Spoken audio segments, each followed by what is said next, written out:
Welcome to a little bit of Playing in the Lab, Networking with Fishstyle.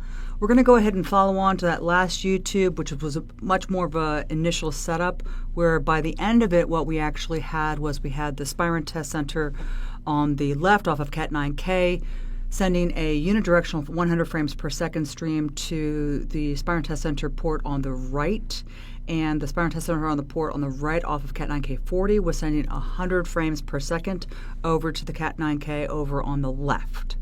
So that's where we left it, and what we're going to do now is we're going to go ahead and show you how to use that port that is already there and sending data traffic and actually do a capture. So what we're going to do is we're going to go ahead and first we're going to go into the Spirent Test Center and verify that the two unidirectional streams are flowing between the two Spirent Test Centers, 100 frames in each direction.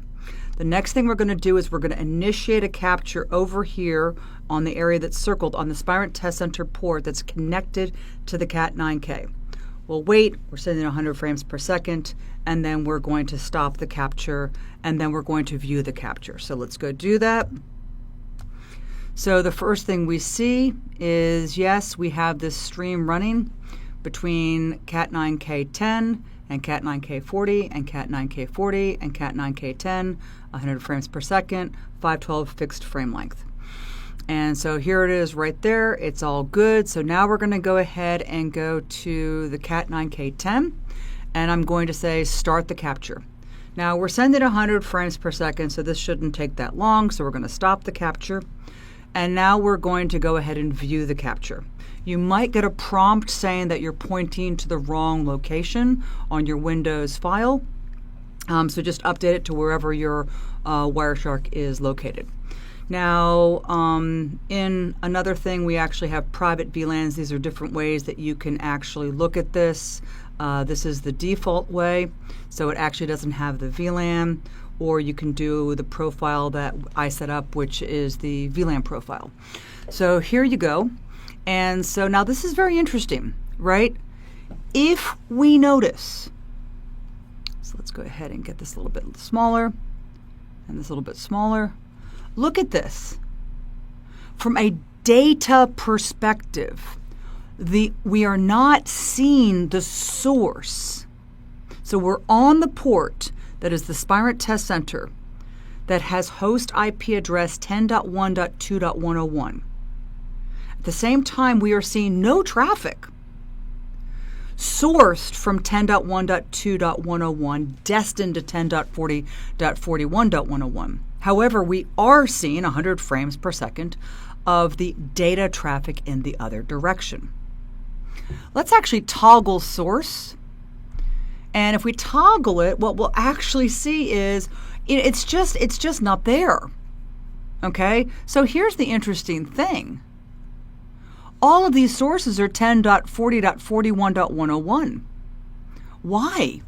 Let's go ahead and go back to doing this in order that it was received. So why? Why is that the case? Well, the reason why that's the case is when you are capturing on a Spirent Test Center port and you're just saying capture, and that is actually what you're doing, as opposed to also telling the device that you are also a spam port. So why is this happening? Why, when we're actually going out, let's go over to the diagram, why am I not actually seeing the traffic that is going out of this port on the Spirent Test Center sourced from 10.1.2.101? Why am I only seeing the traffic coming from the other side? So I'm only seeing my data receive traffic. This has to do with the placement of how we're sending the data and where the capture is.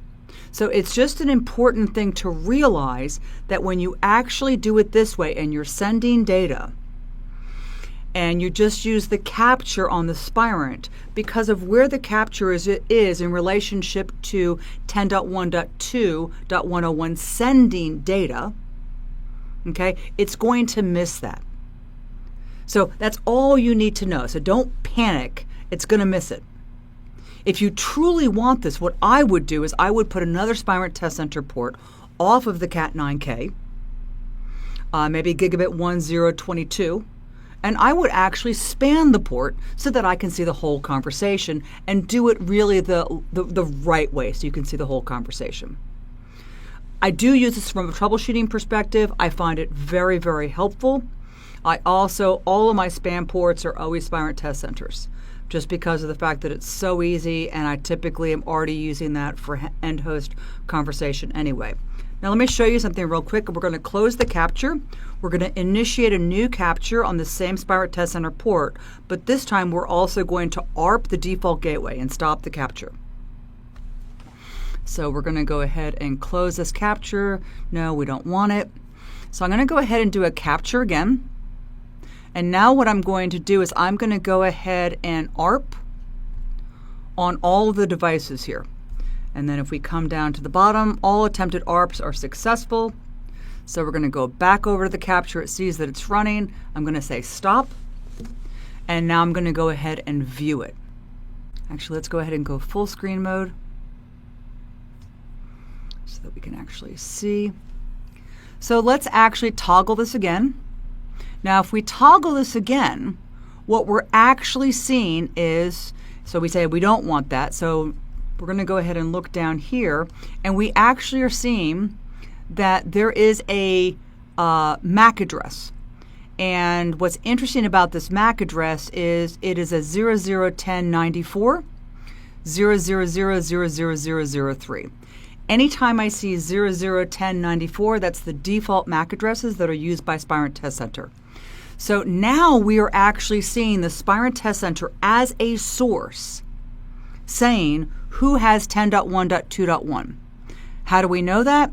Because right here it is saying, when we're looking right here, it is saying here's this ARP, I'm sending out to a broadcast perspective, and I'm coming from the Spirent Test Center, which is off of Cat9K10, and I am this sender. I am 10.1.2.101. So the important thing to know about this is that when we view the capture, we will see control plane traffic, which is wonderful when you're using the Spirent Test Center to also do any kind of control plane traffic, OSPF, BGP, whatever. So when you are using the Spirent Test Center for data packets only, you will only see the receive. Any control traffic that you're doing, again, because of the placement of where the capture is on the Spirent Test Center, you will see everything. You will see your ARPs, you will see any BGP that you as the Spirent Test Center are initiating.